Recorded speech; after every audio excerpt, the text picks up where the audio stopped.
Hi friends, welcome to our channel. Hello Bagi family ముచ్చట్లు.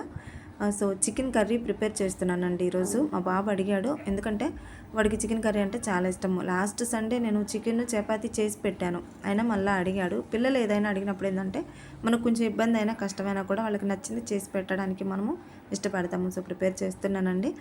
మీతో నేను ఒక చిన్న విషయాన్ని షేర్ చేసుకుంటాను. ఎందుకంటే ఇలాంటివి తెలిస్తే కొంచెం ఎవరైనా కేర్ఫుల్గా ఉంటారన్న హోప్తో నేను చెప్పడం జరుగుతుందండి. లాస్ట్ మంత్ నాకు టెలిగ్రామ్ యాప్లో ఒక మెసేజ్ వచ్చింది. హాయ్ మేడం అని మెసేజ్ వచ్చింది. సో హూ ఇస్ దిస్ అని నేను రిప్లై ఇచ్చాను. Are interested work from home job madam అని చెప్పేసి రిప్లై వచ్చింది. నేను కొంచెం మా హస్బెండ్కి ఫైనాన్షియల్గా కొంచెం సపోర్ట్ చేయొచ్చు, ఫ్యామిలీకి కొంచెం స్ట్రగుల్స్ అనేవి తగ్గుతాయి అన్న హోప్తో ఎస్ ఐఎమ్ ఇంట్రెస్టెడ్ అని రిప్లై ఇచ్చాను. సో 2 వీక్స్ వరకు జాబ్ కంటిన్యూ అయిందండి. నాకు పేమెంట్స్ కూడా వచ్చినాయి. నెక్స్ట్ ఏం జరిగింది అనేదానికి మీకు నేను మరొక వీడియోలో చెప్తాను. వీడియో నచ్చితే లైక్ చేయండి, షేర్ చేయండి, సబ్స్క్రైబ్ చేయండి. బాయ్.